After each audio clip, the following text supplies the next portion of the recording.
Yeah, the West Coast Nest is a collaboration of local communities and local organizations. So it's really open to anyone on the West Coast who sees an opportunity to either offer their knowledge or to learn.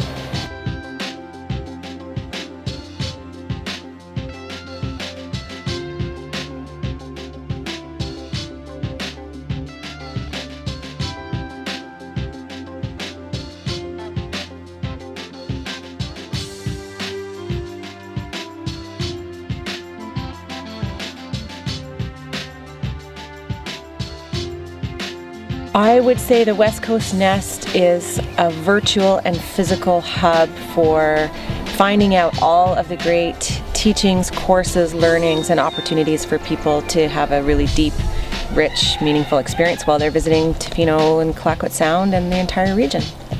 I've been involved in the last few years of some of the thinking and creating and visioning behind the West Coast Nest, so I feel really privileged, but we're building on the shoulders of many people who've come before us who have always had this vision about Tofino and the West Coast region being a place where people can come to learn as part of their tourism experience or just as part of their life experience and traveling around the world. It's quite a story. I think that the simple answer is I love to teach and I love to learn, and there's something so magnanimous about this place as it's so complex. There's so many layers. I'm continually humbled when I think I actually understand what's going on, and only to peel back another layer and to find out I actually don't know what's going on. It's multifaceted. So I think this place really has attracted me and my family because it is a place of learning, and it's a place of humbly continuing to learn.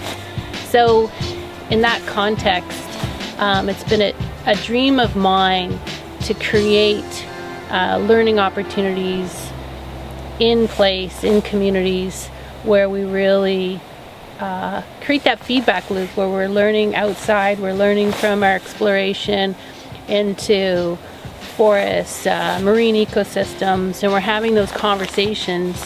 And that iterative way of learning is how we actually expand our awareness of a living social ecological system.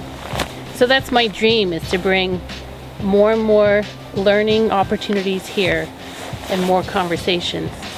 And about 6 years ago, there was a group of us that came together in the community and just asked ourselves, what is it going to take to create higher learning here in a more formalized manner? How do we create the conditions so that our local youth could take university level courses here and beyond professional development?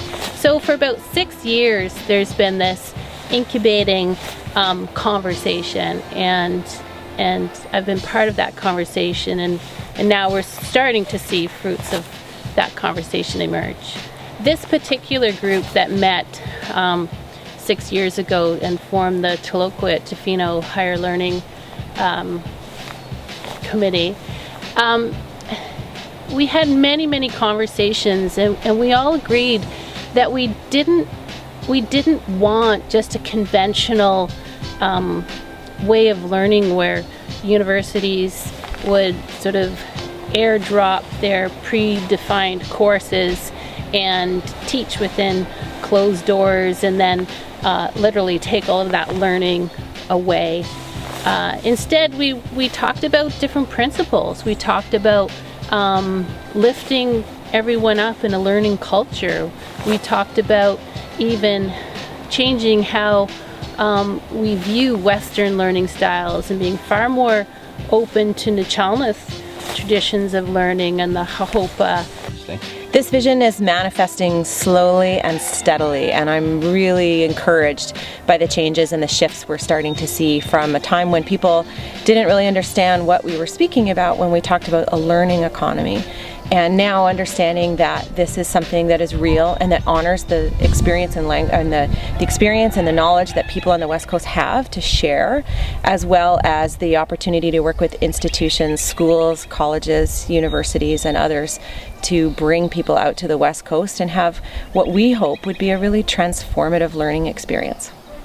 I think it's fair to say we've experienced a few transformations here on the West Coast. So first, with settlers coming and using an extraction economy to sustain themselves, and logging and fishing and those kinds of activities that went on. And then the transformation again in the 80s and 90s with truly collaborating with First Nations and beginning to tell the world that this extraction economy isn't a sustainable future for us in Clayoquot Sound, and seeing the growth, incredible growth of the tourism industry. And now I think people in Tofino are asking ourselves, what's next? Is this it? Is this good enough? And I think we're all coming to the realization that tourism is an important part of our economy, and it's managed to help us not do things that we didn't want to do anymore. But we need to deepen this and ensure that it's something that enables our community to come first, and for visitors who come and help us sustain our livelihoods to be part of our livelihoods, but not to change us or to make us someone or someplace that we aren't. So I think the West Coast Nest is a big part of that transformation, and a big part of that deep, rich, meaningful experience that doesn't see us go beyond the physical carrying capacity of the region, the environmental carrying capacity of the region, the social carrying capacity of the region. I think when the West Coast Nest, when the idea for the West Coast Nest was first born, my take on it was that we were really looking at diversifying the economy. And it's been through a lot of conversation that we've come to realize that it's more than just diversifying the economy. It's about valuing local residents, about valuing First Nations culture that was here for thousands of years before settlers came.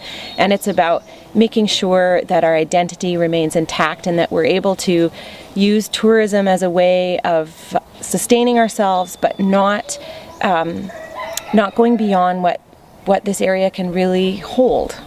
I think we are embarking on a really important conversation with First Nations about how to honor a culture, a language, a people, without impacting them in ways that we have done in the past. A way of helping people to understand a worldview that's been here in this place for thousands of years. And I think it's a rich, rewarding experience that we could all spend the rest of our lives learning about. And I think I think right now Canada is truly in an era of reconciliation. And if we want to really, really embrace that, then this offers us an experience that is unlike anything else that I can think of. My name is Rebecca Hurwitz, and I'm the Executive Director of the Clayoquot Biosphere Trust. West Coast Nest is an online platform for education tourism. So we're marketing the region to prospective learners in hopes that they'll come out here and learn with our local residents. There's a big range of courses already offered on the Nest, including local professional development programs such as Leadership Vancouver Island. There are university field schools in partnership with the University of Victoria and Royal Roads University, for example. And then there are really practical courses such as first aid and outdoor guiding courses like stand-up paddleboarding. People could access the West Coast Nest website from anywhere in the world to learn about local learning opportunities and to register, and then arrive here to learn with and from local people. I would say I've been a learner on the West Coast since I first arrived here. So in my first years as a kayak guide, I really worked to learn as much as I could about the local ecosystems and communities. And I discovered that I'd like to go back to school to learn more. And so I returned to Royal Roads to attend a master's program by distance. And I was able to live on the West Coast and attend courses in Victoria occasionally while learning online. So it was through that experience that I really realized that there's an opportunity to build a greater learning economy on the West Coast.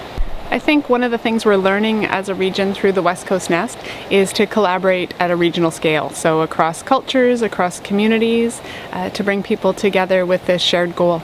I think the West Coast Nest presents a great opportunity to enhance our community resilience, both in increasing our knowledge within the region, and then in attracting visitors and sort of the kind of visitors that we'd like to see so that we have a positive impact. Those visitors have a positive impact in the region. I think the goal of sharing knowledge with visitors and locals is to just maximize that knowledge translation or that knowledge transmission across cultures, across the globe. As a UNESCO designated site, there's a real link in the CBT's mandate to education and sustainability, and so we want to ensure that the visitors that we're attracting have a good match with those values, and that's in keeping with the designation of the Biosphere Reserve. One of the ways that our vision has changed over time is to move away from the idea of a bricks and mortar institution on the West Coast and to see that it's important to embed the learning within communities so that we can have that relationship between the learners and the instructors and the knowledge holders. Yeah, we're working with, the West Coast Nest is working directly with local knowledge holders and folks who'd like to be offering courses on the West Coast to develop that capacity. And we have some funding to help to develop curriculum and to create background documents and supports that can be used by many different instructors. I have a lot of hopes for the next 20 years. I think this movie's called Bending the Curve because for the last 20 years there has been a shift ever since people stood up and resisted this trajectory of commodity production in our forests and similarly our fisheries. Standing up and resisting that trajectory means that there's been a pause, there's been a gap in that economic cycle, and what we do within that gap is so important. And we've seen the gap fill in somewhat in terms of a shift to tourism as our economic way of making a living here. It's pretty much our only basis of economy right now, and we have over 1 million people. And so Bending the Curve is about shaping tourism such that we're elongating the visitor's experience. It's no longer a consumption of place and space. It's a participation with people, and it's a participation in a new way of being together. So Bending the Curve is actually a way of describing this education tourism shift where visitors come and learn with us, stay for a while, get to know us, leave something behind that's contributing to the betterment of our ecology, the betterment of our society. Bending the Curve is about us growing forward together in a sustainable way. This could be possibly the most beautiful place on earth that you have ever visited. And when you come here, you will be absolutely blown away by the ancient coastal temperate rainforest, by the unending views of the Pacific Ocean and the power of the water, the smell of the air, the feel of it on your face. But once you spend a few hours or days or hopefully maybe even weeks here, you'll realize that there are people here underlying all of that environmental surrounding who truly make this place a community. And once you learn why people have moved to Tofino, why people live here, why people have lived here in this region for thousands and thousands of years, you open yourself up to, I think, a new way of looking at things. And I hope you will take that home with you when you go back to wherever you're from. We have realized that with over 1 million visitors here on an annual basis, perhaps there's a new way of thinking of hosting learning opportunities where outside learners come join us and we learn together. And together we can reach economies of scale that we might otherwise not be able to attract.